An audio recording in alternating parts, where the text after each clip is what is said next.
You asked us after September 11, one of your points is we got to look in the mirror, we being America or the West, we got to look in the mirror at our own. Was that a way of saying, look, people like bin Laden are angry at us for good reason? No, in other words, is there a way to justify... That's not what I was saying. The statement of mine that you just quoted is a very conservative statement.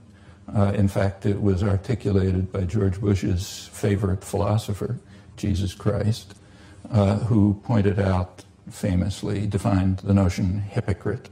A hypocrite is a person who focuses on the other fellow's crimes and refuses to look at his own. That's the definition of hypocrite by George Bush's favorite philosopher. When I repeat that, I'm not taking a radical position.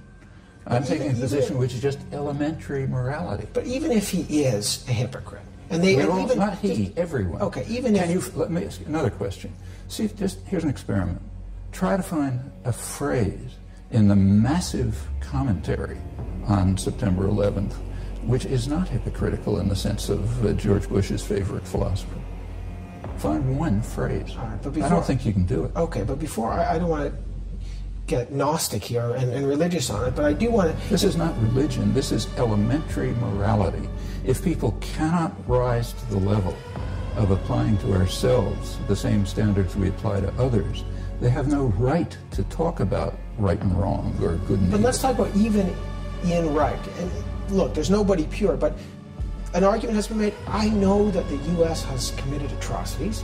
However, they did oust a more brutal regime, the Taliban. There wasn't even a war aim. There wasn't even a war aim.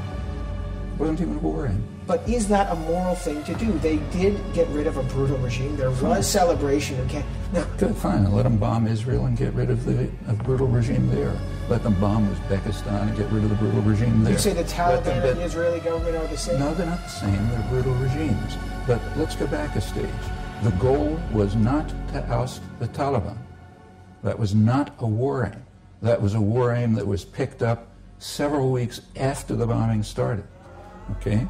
And let's go back. Suppose that and there are dozens of, long list of brutal regimes around the world which ought to be overthrown, but not by somebody bombing them. However, let's go back to the late October, when after 3 weeks of bombing, when the U.S. and its British client decided to shift the war aims to overthrowing the Taliban regime.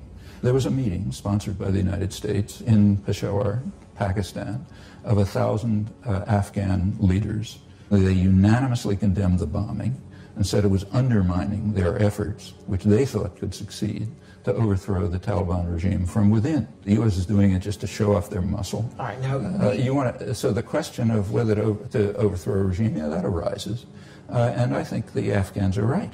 Regimes should be overthrown from within, and in this case it was probably very likely that that would succeed. It was a small, brutal group, highly unpopular, plenty of opposition to it, which could have been organized from within, and that's the way to overthrow a regime. If we want to overthrow the regime of Uzbekistan, now a great favorite, but it happens to be not very different from the Taliban, the way to do it would not be to bomb Uzbekistan, but to support internal democratic forces and let them do it. And that generalizes around the world.